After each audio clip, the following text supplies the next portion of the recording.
আখিরাত হারাইবা। খবরদার, ওলামায়ে কেরাম তোমার জন্য কলিজার বন্ধু। ও যুবক বাবারা, আল্লাহর কসম করে বলি, লিখে রাখো, রাস্তার মোড়ে মোড়ে তোমরা কালকে পেস্টুন বানাইয়া টানায়া দাও। যদি তোমার 200-300-500 টাকাও যদি খরচ হয়, টানায়া দাও। আমি কসম খাইয়া কথাটা বলবো, সন্দেহ করবা না। দুনিয়াতে জীবনে কত বন্ধু পেয়েছো, বান্ধবী পেয়েছো, হিসাব করে দেখো, সব বন্ধুগুলো স্বার্থপর। একটা বন্ধু জীবনে পাও নাই স্বার্থ ছাড়া। স্বার্থে আঘাত লাগলেই শুধু দল থেকে সদস্য পদের নাম কাটে না, কল্লা কেটে দেয়। ঠিক নেই? এর নাম রাজনীতি। আর এরা চিৎকার দেয়, চাপাবাজি করে, ইসলামে রাজনীতি নাই। তাহলে কোরআন হাদিস ইসলাম সব দিক থেকে পারফেক্ট। রাষ্ট্রের ব্যাপারে ইসলাম দুর্বল, কোরআন শরীফ দুর্বল। কি জ্ঞানী ভাইরা বলেন, রাষ্ট্রের ব্যাপারে ইসলাম আর কোরআন দুর্বল? তো কেন বলেন ইসলামে রাষ্ট্রের ব্যাপারে কথা নাই, রাজনীতি নাই?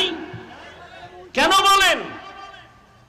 হ্যাঁ, আপনি যে ধান্দা আর পচা গান্ধা পেট নীতি দুর্নীতি করেন, এটা ইসলামে নাই। কিন্তু আপনি যদি গবেষণা করেন ইসলাম নিয়ে, আপনি বলতে বাধ্য হবেন রাজনীতি নাই মানে পৃথিবীর শ্রেষ্ঠ রাজনীতির শিক্ষক আমার নবীজি। আপনার খবর নাই। আর এই কথাগুলো ভালো মানুষ বলে না, চরিত্রহীন মানুষগুলো বলে। কেন? হুজুরদের কথা মতো যদি চলতে যাই তো চুরি বন্ধ হয়ে যাবে, ডাকাতি বন্ধ হয়ে যাবে। হুজুরদেরকে সাপোর্ট করে যদি চলি আর হুজুরদের যদি চেয়ারে বসাই, তাহলে দুর্নীতি চলবে না, গাঞ্জা খাওয়া, মদের বোতল আর থাকবে না। এজন্য চোর, ডাকাত, দুর্নীতিবাজেরা ইসলাম আর আলেমদের বিরুদ্ধে চূড়ান্ত ষড়যন্ত্র করে। আল্লাহ হেদায়েত দান করুন।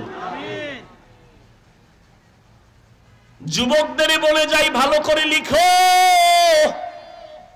জীবনে যত বন্ধু পেয়েছো সবাই স্বার্থপর, কিন্তু একমাত্র শুধুমাত্র কেবলমাত্র তোমার পিওর নির্ভেজাল নিঃস্বার্থ একমাত্র তোমার কলিজার আপন বন্ধুই হলো ওলামায়ে কেরাম। তুমি ঠিক বললেও ঠিক, না বললেও ঠিক, তুমি মানবা না, তোমার কপাল খারাপ। আবু জাহিল্লা 13 বছর নবীকে দেখলো, কালেমা পড়ছে না, এর নাম কপাল। যেই নবীজিরে একটা নজর দেখলে জান্নাত ওয়াজিব, জাহান্নাম হারাম হয়ে যায়। যেই নবীজির চেহারা মোবারকের দিয়ে তাকাইলে ক্ষুধা থাকে না। যেই নবীর চেহারা দর্শনের জন্য জঙ্গলের প্রাণীরা পাগল, ওই নবীরে 13টা বছর আবু জাহাল দেখার পরও কালেমা পড়ে নাই, এর নাম কপাল।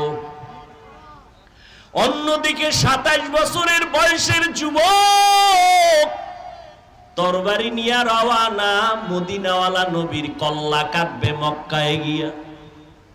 কিন্তু আল্লাহর বান্দা তরবারি নিয়া নবীর হাতে কালেমা পড়ে মুসলমান হয়ে গেল। কে কে? ওমর ফারুক রাদিয়াল্লাহু আনহু। 27 বছরের যুবক তরবারি নিয়া নবীর কল্লা কাটতে গিয়া কালেমা পড়ে নিজের কল্লাটা নত করে ফেলল। আর আবু জাহাল 13 বছর নবীর দেখিয়াও কালেমা পড়ে না, এর নাম কপাল। ও যুবক, আমি চ্যালেঞ্জ করে বলি, এই দুনিয়ায় উলামায়ে কেরামরা নিঃস্বার্থে দেশকে, জাতিকে যা দিয়েছে দুনিয়ার কেউ এত কিছু দিতে পারে না। যদি দিয়া থাকে নিঃস্বার্থে দেয় নাই। 5 টাকা দিছে, 5000 টাকা নিয়ে নিছে, খবর নাই। মসজিদে একটা ছাদ দিয়া চায়ের দোকানে বয়া কয়, এই মসজিদ আমি কইরা দিছি, যা দিছিল তার জালটা মিটায় দিছে কথা দিয়ে। ওলামায়ে কেরাম যা দিছে এই জাতিকে দুনিয়ার কেউ তা দিতে পারে না। ও আল্লাহর বান্দারা, এই যে এত চিল্লাইয়া চিল্লাইয়া কত কষ্ট কথা বলতে, জমিনে কথা বলার মতো আর কষ্টের কোনো কাজ নাই।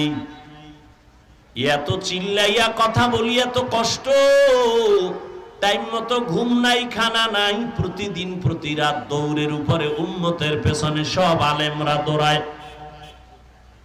এত কষ্ট করিয়া পায়ে ধরে ধরে ধরে ধরে বয়ান করি, কই এতক্ষণ যে বয়ান করলাম একবারও কিন্তু বলি নাই ও স্কুল কলেজের ছেলে মেয়েরা তোমরা মাদ্রাসায় যাও, তসবিহ লও, পাগড়ি লাগাও, টুপি লাগাও, বলি নাই। ব্যবসায়ীদের বলি নাই, ব্যবসায়ী ভাই আপনি তাড়াতাড়ি দোকান বন্ধ করে মসজিদে গিয়া তসবিহ টানেন, না হয় উপায় নাই, মাদ্রাসায় ভর্তি হন, এ কথাও কিন্তু বলি নাই। ও আল্লাহর বান্দারা, কি বলতে চাই, তুমি স্কুলে পড়ো বাধা নাই, কলেজে পড়ো বাধা নাই, চাকরি করো বাধা নাই, ব্যবসা করো বাধা নাই। তুমি একজন ব্যবসায়ী হও, তুমি একজন চাকরিজীবী হও, একজন ডাক্তার হও, একজন ইঞ্জিনিয়ার হও, প্রফেসর হও, তবে আমার দাবি একটা, বেয়াদব হইবা না। তোমার ব্যবহারে যেন কোনোদিন ওলামায়ে কেরাম কষ্ট না পায়, তোমার আচরণে যেন কখনো মা বাবা কষ্ট না পায়, তোমার আচরণে যেন কখনো মুরব্বীরা কষ্ট না পায়, শিক্ষকেরা কষ্ট না পায়। তুমি 5 বেলার নামাজ পড়ো, ওলামায়ে কেরামের পরামর্শ নিয়ে, মা বাবার দোয়া নিয়ে, নবীর তরিকা মেনে চলো। ও যুবক, তোমার মতো হাজার হাজার যুবক জীবনে মাদ্রাসায় পড়ে নাই, স্কুল কলেজে পড়িয়া জেনারেল লাইনে থাকিয়া 5 বেলার নামাজ ঠিক মতো পড়ে, দাঁড়িয়েও রাখে। সত্য কথাটা স্বীকার করো, আছে না নাই?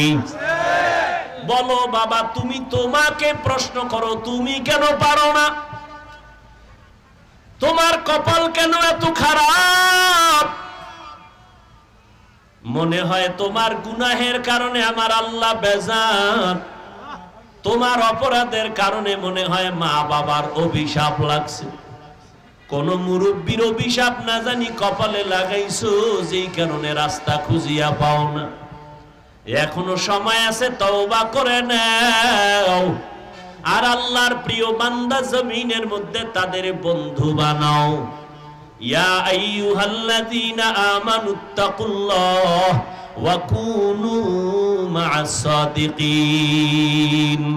আল্লাহর প্রিয় বান্দা, সাদিকিন সত্যবাদী, আউলিয়া উলিয়া আল্লাহর বন্ধু, এদের সাথে সম্পর্ক তৈরি করো, তাদের পরামর্শ আর নেক নজর নাও।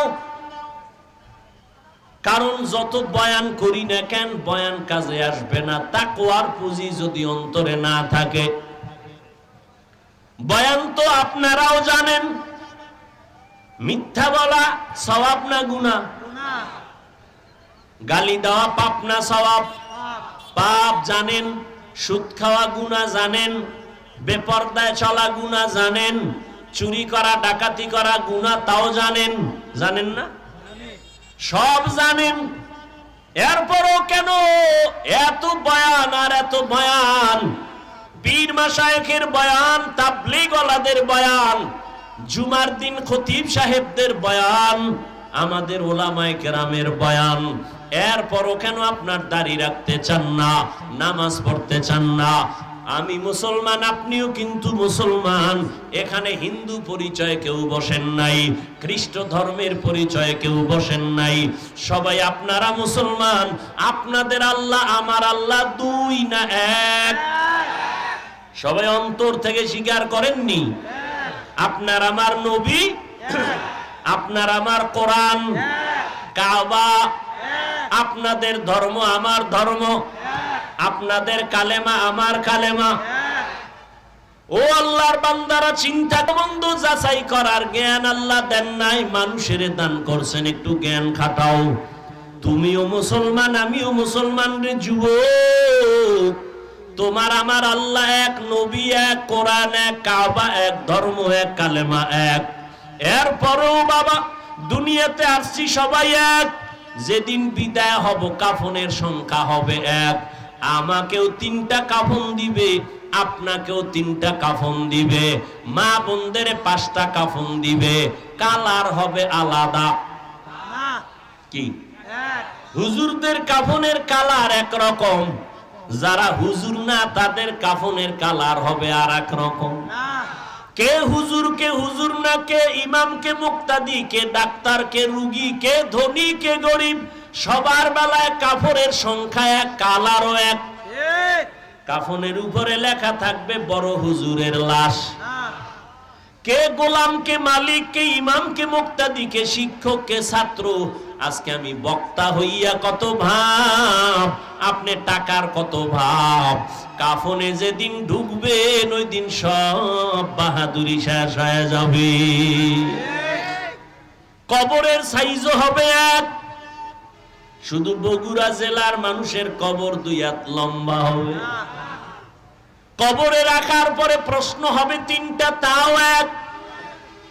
আমাকে যেই প্রশ্ন আপনাকেও একই প্রশ্ন। 3টা, রবের পরিচয় দাও, ধর্মের পরিচয় দাও, রাহমাতুল লিল আলামিনের পরিচয় দাও। এই 3টা প্রশ্নের জবাব যারা দিতে পারবে, মদিনার নবী বলেন তার কবর হবে রওজাতুম মির রিয়াজিল জান্নাহ। আর যারা দিতে পারবা না তাদের কবর হবে হুফরাতুম মিন হুফারিন নার। ও কলিজার যুবক, ও বৃদ্ধ বাবাজি, ও পর্দার আড়ালের মা বোনেরা, আপনার আমার আল্লাহ এক, নবী এক, কোরআন এক, কাবা এক, ধর্ম এক, কালেমা এক, কাফন এক, কালার এক, কবরের প্রশ্ন এক। অথচ আপনাকে পাও দইরা বলার পরেও কেন আপনি পর্দা করেন না, কেন আপনি দাড়ি রাখেন না, কেন নামাজ পড়েন না? আমি টুপি মাথায় না দিলে লজ্জা পাই, আর আপনি টুপি মাথায় দিতে গেলে লজ্জা পান। আমি দাড়ি রাখ না, আমি দাড়ি কাটতে লজ্জা পাই, আর আপনি মুসলমান দাড়ি রাখতে লজ্জা পান।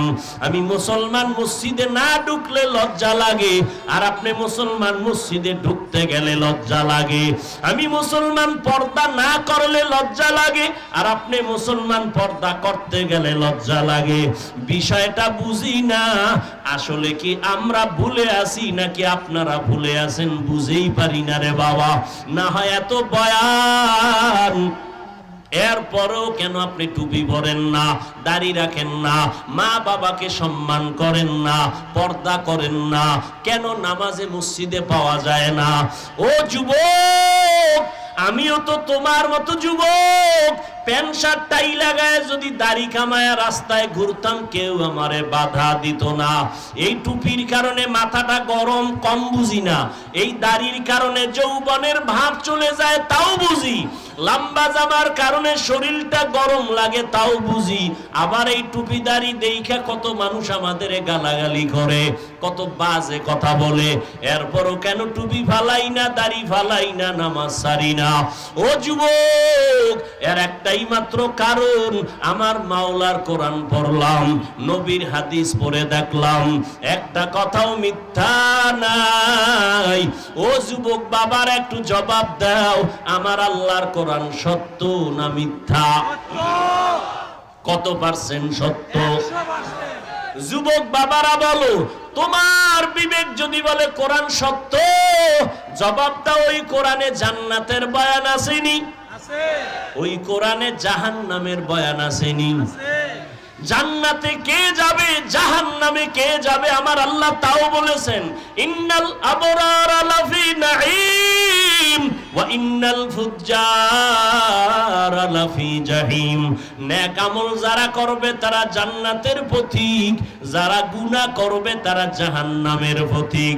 জান্নাতটা কেমন আরামের ঘর আমার আল্লাহ তাও বয়ান করেছেন।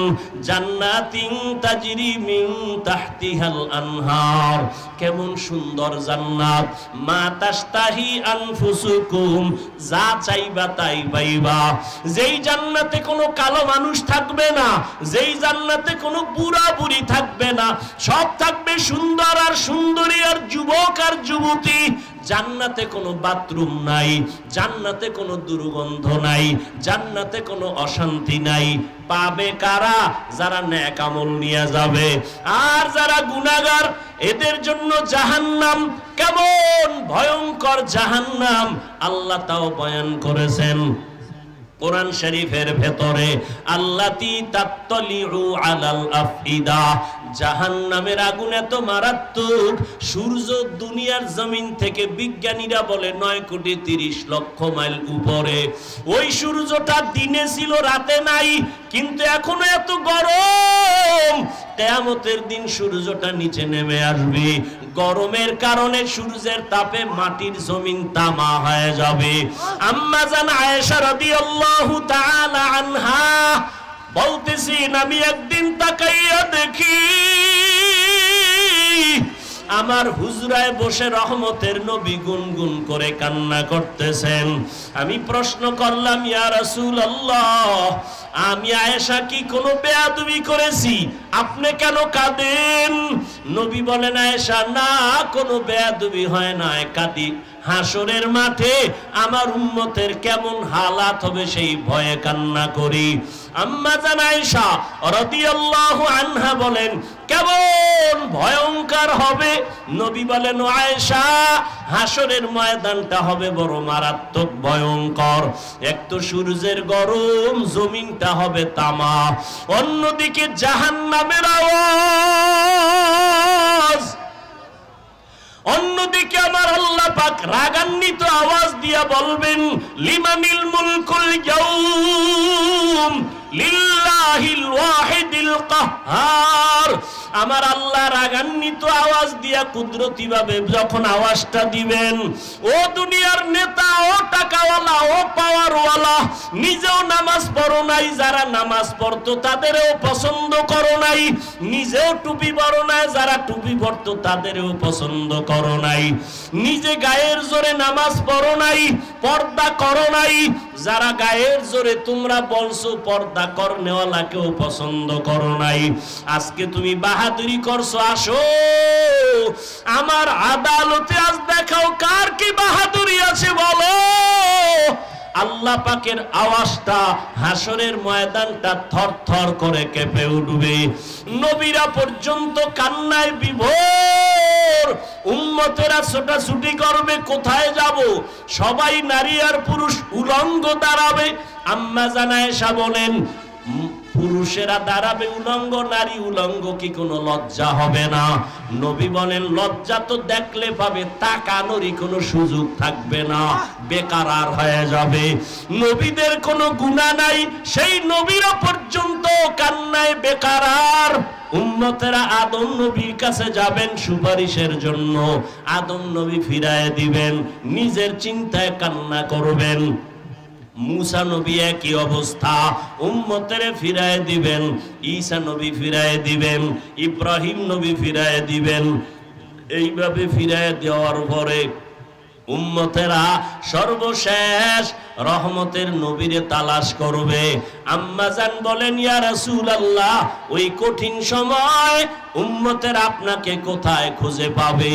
নবী বলেন, আয়েশা, আমি তখন আমার মাওলা পাকের কুদরতের সামনে মাকামে মাহমুদে সিজদায় পড়ে কাঁদবো।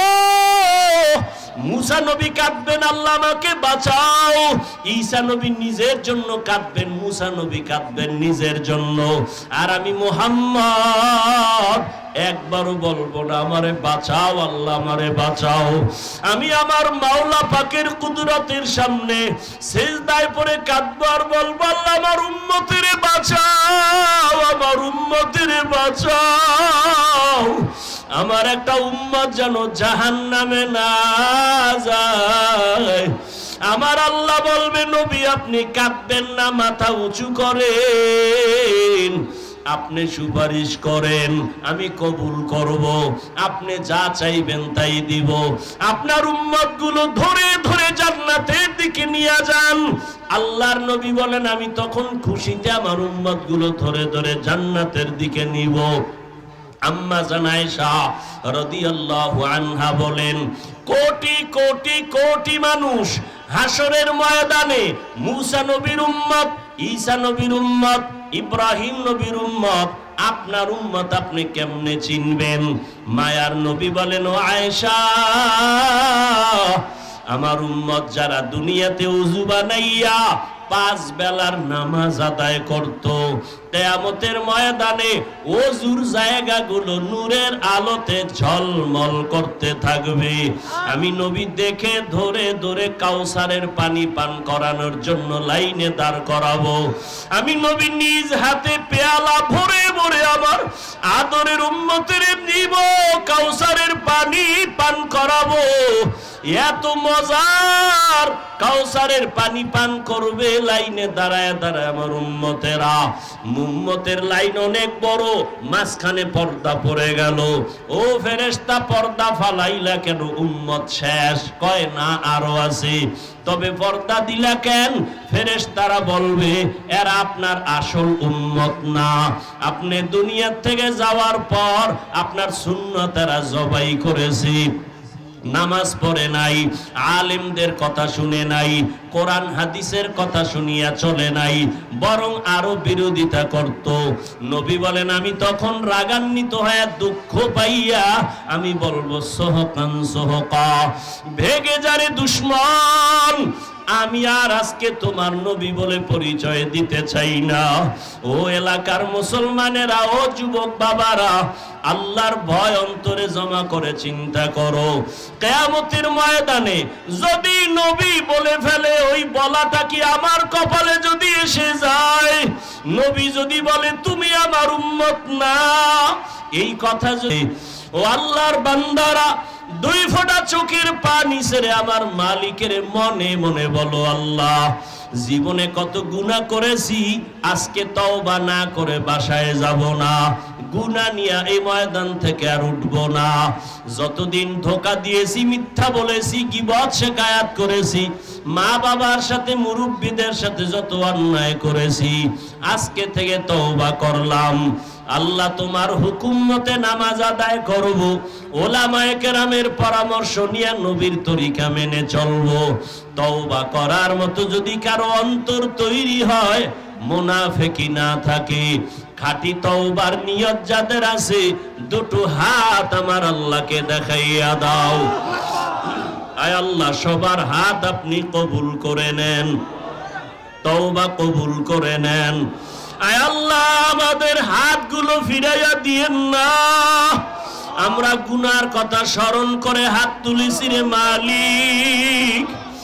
এই জীবনে কত গুনাহ করেছি, হাতের দ্বারা গুনাহ করেছি, গুনার কারণে আমার হাত না পাক, আমার চোখ না পাক, আমার জিহ্বা না পাক। আয় আল্লাহ, আর গুনাহ করব না, আর নাফরমানি করব না, আর মা বাবার সাথে বেয়াদবি করব না, উলামায়ে কেরামের কথা পরামর্শ নিয়ে নবীর তরিকায় চলবো। আয় আল্লাহ, আমাদের তওবা কবুল করে নেন, তওবার উপরে মজবুত হইয়া চলার তৌফিক দান করেন, আমিন। আলহামদুলিল্লাহি রাব্বিল আলামিন, والصلاة والسلام على سيد الأنبياء والمرسلين وعلى آله وأصحابه أجمعين يا أرحم الراحمين يا